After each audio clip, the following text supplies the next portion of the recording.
Hey, what's up? Silas here. This is part of the Mueller Madness series. I've done different ones, and this one I'm pretty much just taking in information. I've been following the whole, a lot of people in the world have been aware of what was happening with this Mueller investigation into Donald J. Trump, the President of the United States, the 45th President of the United States, as Whoopi Goldberg would say, the man in the White House, because she can't somehow say his name, or the president.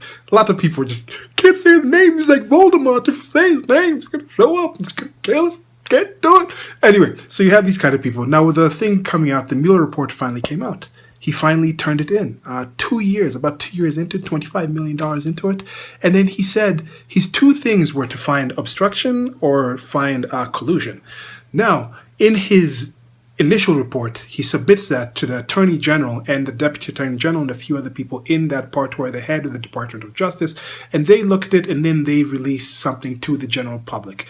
What happened? He put it in. Mueller has indicted, I think, 35 different people. About 10 or around there are Russians that are probably never going to see the court of law.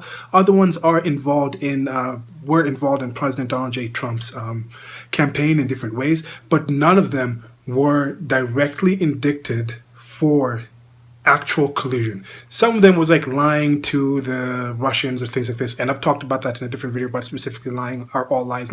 But here we go. Now, we're still talking about this, still talking about obstruction and all these different things going on, the thing, and the thing, and the thing, and the thing. And CNN, our favorite location for these things. I talked about Don Lemon thing. Now we're going to go to the Silver Fox, Anderson Cooper. He's over here with Rep. Ro Khanna. And with the Democrats, they have like the United Colors of Benetton. If you guys remember that, that's giving my age a bit. United Colors of Benetton was something in the 90s where it's like, different color colors, look at us, we're wearing these outfits, our designs are exactly the same as everyone else. But we have these different colors, so we're cool and we bias. And that's what the Democrat Party does. It's still politicians, but it's just different colors and different looks. Look at all these different genders, look at all these different races, look at all these different names. So Rep. Ro Khanna is here, giving some of the typical lines and things like that. And they're talking about how Anderson Cooper is very concerned. He's saying, well, now that this kind of summary was released by the AG, and then now President Trump is going out there and saying he's completely he's been found that nothing happened, the collusion wasn't found, because that's what Mueller said, no collusion. Then he was like, I'm not quite sure on the obstruction thing. I can't say one way or the other. And the AG was like, yeah, that from what you've given me, I'm not thinking there's obstruction. And I'm thinking Mueller had actually found this out after I made my last video. Mueller actually had told the AG weeks before he actually finalized this thing that he wasn't quite sure about the obstruction thing. And now when it came to the point, he was supposed to either, I think, in general, I think you're supposed to either just say, if you're actually going to indict someone on obstruction, you say there was, you indict them, or you say there wasn't. But in this situation, he was like, I'm not quite sure. But in a situation like that I talked about in my previous video, wouldn't he point out and say, look, these are the 50 or so pages, or these are the different locations and things that I think might have been obstruction. I'm not quite sure if they are. And then the AG, the Deputy AG and other people can focus on that first and say, because our main thing is to give a statement to the people before we go in and redact what's executive privilege and what's the national security type of things. Before we go in and do that, let's give a statement to the people. So he focuses over these 48 hours or so or whatnot on the parts that are obstruction. Then he's like, that's not obstruction. And then he releases it and says, yes, he's been not vindicted. What's the term? I'm thinking about the term. So then exonerated. He's been exonerated of both the things. So you get to that point, you release it, the people go with it. But people are like, well, like, how can he make this decision? You know, like, well, he's bought and paid for. We can't really trust him. You know, like, where he was actually writing, he wrote this paper about some weeks before he actually got the AG point, saying like he doesn't really think a president can obstruct. So he was probably like he was auditioning for the job, and that's why Trump got him. Completely ignoring Rod Ranson, completely ignoring there's an actual thing, completely ignoring that the damn thing is going to be released. A summary of it is going to be released. So if it's released to the people, like President Donald J. Trump himself said he wanted to be released before the Democrats are coming out and saying, man, we have to release this whole thing. It's like, no, Trump already said that. He wants the thing released because he already knows nothing happened. So there's no reason for him to release it, to not want to release it. So anyway, it's going to be released. It's going to be out there. You don't hear these people talking about the Jussie Smollett things needs to be done. That's a different case. So I probably shouldn't even bring it up here. But just like, these people just have their things. But anyway, coming back to this thing, Rep. Ro Khanna was asked by the Silver Fox, Anderson Cooper, quality CNN stuff here. I know they're not journalists in the sense where they're supposed to investigate things. Otherwise, they wouldn't be investigative journalists. They wouldn't be sports journalists. Because sports journalists are supposed to focus on sports, ESPN. Supposed to focus on those kind of sports and things like that. And you're not really supposed to be talking about politics. It's like there's political journalists, there's investigative journalists, there's different kind of journalists who do different things. So I get it.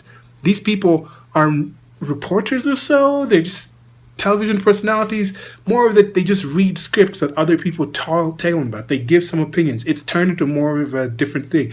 That's why I think there's a lot of a crossover with people going to things like Comedy Central, Jim Jeffries. Look at what's happening with Jim Jeffries and him being caught editing a thing. But also Jim Jeffries, that's the thing, he's not even doing a news show. People go there and they pretend that it's news. And I used to be one of those people like, oh, The Daily Show is actually more real than other news.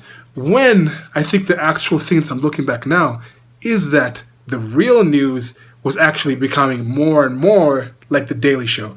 But The Daily Show were doing it a lot better than the real news. So it just seemed like a better product because they were like, we know who our target audience is. We're going to make this comical, make it more entertaining to the people and give our opinions. And they were doing it a lot better than CNN these people do, because these people do it and then they pretend they're not doing it and have been talking about these different things instead of getting back to the Silver Fox thing. So let's get to it right now. The main part of this video that you guys are here for from the title. I'll try to get a clickbaity title enough to get you guys to read this. But now, he was like, how is the AG going to go out with this 4-page or this short little points and then leave this, and then Donald Trump is going to go out there? I'm paraphrasing. He didn't ask it exactly this way. Donald Trump is going to go out there and he's going to, like, you know, he's talking about how he's been exonerated, and everybody's looking to believe this. And by the time it's like weeks from now, when the 250 or 300 pages of the actual report is released, everybody's just going to be believing this thing, and they're not going to actually care about the fact of anything that's actually in there. And then, of course, Rep. Ro Khanna is like, yes, that's what happens. You know, when people talk about these things before the actual evidence comes out, then these are the same people that were on the Covington thing. These are the same people that have been talking about Russia collusion, all this thing. Donald J. Trump is a traitor. Donald J. Trump was treasonous. Treason is an actual, that's why it's an actual witch hunt. I was talking about how witch hunts don't actually catch witches, but when you come to a witch hunt situation, there are situations in witch hunts where you catch the person. It's not normally like, hey, we're just going to chase this person out of the town. It's normally like, hey, we're going to kill this person. So what's the actual punishment for treason in the United States of America? It's death. That's on the table for it. So this actually literally, in that sense, goes to figuratively, crossing that line of figurative and literally, was literally a political witch hunt, but actually almost went back to the older witch hunts where it's actually, we need to kill this person because this person believes in a wrong way that we are, has hurt us, and things like this, imaginary things we're putting on this person. Gets to that point where they were doing that. So when you have the actual reports coming out and people saying, okay, how many people actually think Russia collusion happened? How many people literally think, at least answering surveys, think that Trump actually is a Manchurian candidate of sorts, is actually under the control of Vladimir Putin and the Russian establishment and things like that? People, 40%, like something like 41% were saying that. Why are they saying that? Because they've been getting information from people like CNN who are going on these things. These people are the ones who jumped on the Jussie Smollett thing and talked about how, like, yes, this was a hate crime against people. This is an actual modern day lynching. These people have jumped on all these hoaxes. They've jumped on different hoaxes of the Christine Blasey Ford thing. People actually now think that, oh, they might actually be a rapist on the Supreme Court, like Brett Kavanaugh, Supreme Court Justice Brett Kavanaugh might actually be a rapist. People believe hands up, don't shoot, because these people were talking about this. That thing didn't happen. Trayvon Martin was a person who was slamming George Zimmerman's head in the ground. They actually believe the term like white Hispanic because these people were talking about these kind of things. George Zimmerman isn't white. If George Zimmerman is white, President Barack Obama is white too. That's the kind of situation that these people were talking about. These people know this works. That's why they talk about this. That's why they project these things. They know that, hey, if we just talk about these kind of talking points in the head, by the time the actual information comes out, people won't really care. We've already put this in their head. So they understand what Trump is doing is actually going to have a work. The difference with what Trump is doing is he's actually basing this, at least allegedly, from all I know, from all I think, I probably put money on it, that there's nothing going to be about collusion that comes out there. Pelosi knows this. Nancy Pelosi, the head of the Democratic Party, Speaker of the House, and things like that. She knows it. That's why she's like, hey, we need to back out from this. A lot of these people don't know it because when you just have this United Colors of Benetton thing and you're saying, we need one of each. We need to have like some Noah's Ark of just bureaucratic rot, is what the establishment has become, floating on the swamp and things like this. They don't really care about abilities or qualities of these people. They just like, hey, let's just get people who just repeat things. And these people are just stuck in the thing. They haven't gotten the new coding and the NPC coding and things like that. Non-political candidates? I don't know. Whatever. Non-political candidates, maybe that's the thing with AOC where they're like, we're recruiting people, pulling people out who aren't really politicians and putting them in because we just need them for the actual thing. So they're not even wise enough or wily enough to actually go in and do the actual politicking. They just kind of repeat things. And this guy's just repeating the talking points. He's like, yeah, that's what they do. Like when you talk about these things and then the people come in and then they just believe the things that you talked about before. Like, yeah, we know that happens because we've seen you guys do it. We know you guys do it on a constant basis. So now you're upset that Donald J. Trump is doing the same thing. Except the difference is when it comes out, there's going to be no collusion. And another thing, it's like, hey, this actual Mueller report, 300 pages. You think a lot of people really got 300 pages, they could actually read that thing, they actually care? And the people actually do read it. How many of those people are actually going to understand those things in it? How many people even know what collusion is? We already know that kind of collusion itself was kind of like a made-up term, right? It was like more like, it's a treason thing. It's like if people were actual lying. And collusion itself was kind of like a questionable term that was even just brought up. We know how the collusion thing came up. By the time this actually comes out, there's probably going to be investigations into how the whole thing started. The Steele dossier, was it really a Hillary Clinton Oppo thing? How many people in the Barack Obama's administration actually knew about this? It's been seen, I saw this article saying that there was actual spies that were sent out once they found out Russia was trying to actually involve. And that's the thing, we know this happens. Other countries in general try to influence other countries' political systems for their events. That's what politics is. It's a big part of politics and things like that. There's some situations where it's more nefarious, more behind the scenes. And then there's other situations like embassies. Embassies are literally other countries going to other countries to actually try to influence the political system and the political dealings between those countries. This is something that's happened. It's a natural thing. I don't really consider it a negative thing.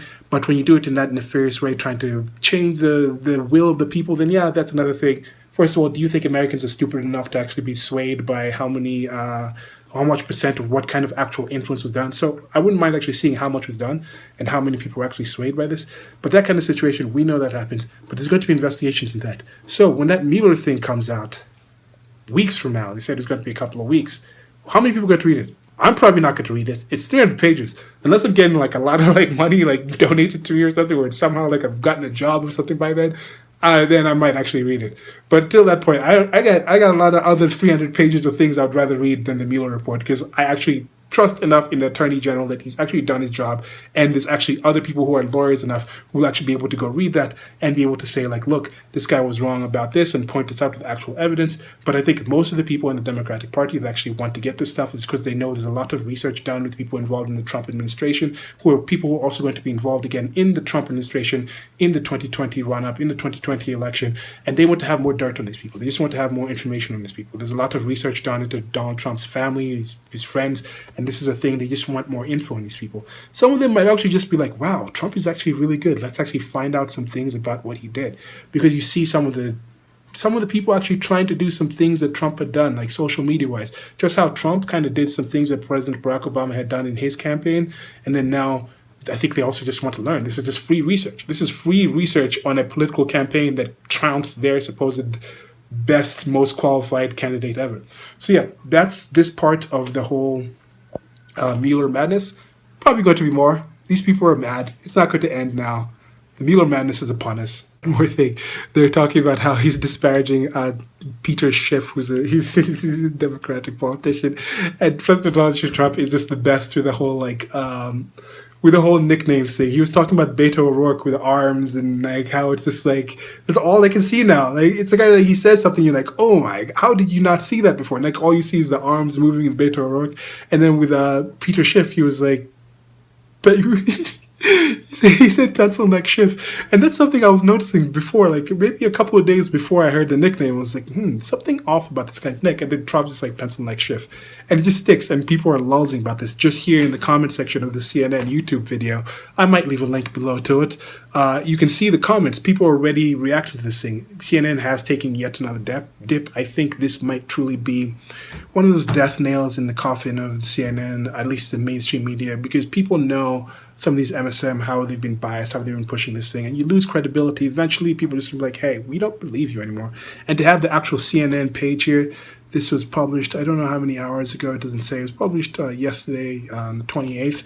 But the like-dislike ratio is 503 to 379 dislikes. So it's like half and half, close to half and half, like a 100-point difference. The comments, most of the top comments I've seen were people making fun of CNN or just saying, hey, learn, like Peter Schiff needs to learn the code. And they're just talking about, like, tell the truth or don't talk about anything. Because people have known. I mean, even people who are listening to these things, eventually you get enough information. And just like I did, I was once a believer in these things. And then I started looking at the information. And sure, Fox is biased. But at that same point, why did I think Fox is so biased? Is because I used to listen to all these media channels. I used to listen to MSNBC, used to listen to CNN, listen to all these other, like New York Times, used to listen to all these outposts and places who kept telling me Fox is biased. And Fox is biased, but they have other people on there. They have certain people on certain shows might have more situations. I've had these situations with Fox, but in general, they talk about them being biased. You go on Fox until I think President Donald J. Trump came up, I started watching them more. I don't know if they've been saying how biased the left media is. I think the actual figures of coming out and realizing how biased the schools are, how biased the media is, that's something that's come more recently. President Donald J. Trump shined a light on that.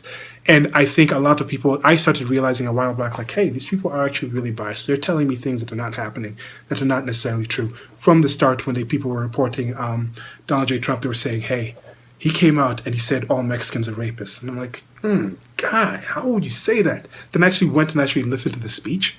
And he says, these people are they're not sending their best, paraphrasing here, they're not sending their best. They're sending criminals, sending murderers, sending rapists. And then right after that it says, and I'm sure some of them are good people. I had to listen to that speech twice because I listened to that the first time and I was like, that couldn't be it. It didn't even register in my mind because I went back and was like, is that what they were talking about? They're talking about that quote? Are you serious? Because I had already seen the figures on how many people are raped coming across the border, how many women and girls and females in general are sexually assaulted and raped coming across the border. So he's talking about, yes, if those people are coming across, they are rapists. I already had seen information about the Mexican government sending out pamphlets to people saying, hey, go across the border. Now, is this everyone? But no, this is some people.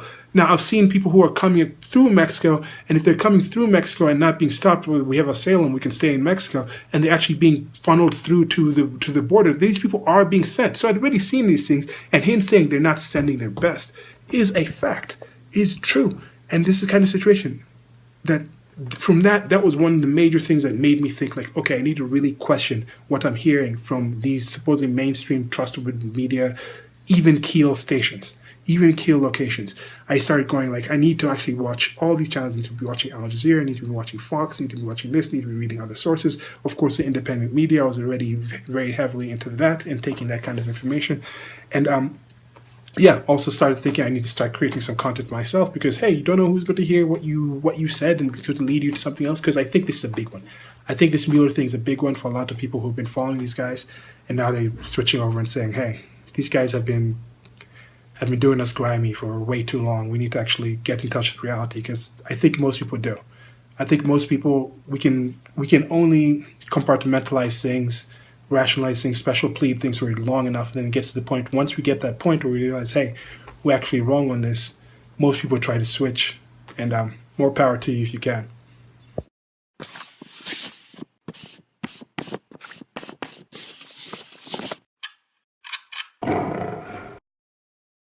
Okay, one last thing. They're talking about how it's unfair that people are not going to read the sport. Like I said, people are not going to read the sport. It's an article of faith for a lot of people. It's like the Bible. There's a lot of people who are staunch Christians or staunch Muslims, staunch Jewish people that have never read the Torah, never read the Quran, never read the full Bible. Because I'm like, hey, if you truly believe this stuff, wouldn't you actually go in and research? Because I was raised Christian, and I was like, hey, if this is actually true, if there's really a God up there, I need to actually find out. Hey, this God has actually written a book explaining what he's done, explaining things I can actually find out myself. Hey, I started reading this stuff. I started trying to find out. I was like, hey, this doesn't actually make sense. This is actually not real. This is the same thing. I was raised in the whole environment where it's like, as a Negro from Africa and things like that, I wouldn't have these abilities. White people hate me and keep me down, all these limitations. So I was like, hey, is this true? Started reading history, started looking at the results. I was like, hey, this is not necessarily true. There's just certain people that are going to keep me from doing things. Certain other people are going to keep me from doing things. But there's still a whole lot of things that I personally can do. And hey, when you surround yourself with any certain group of people, majority of the people that are going to be trying to keep you down are going to be that group of people.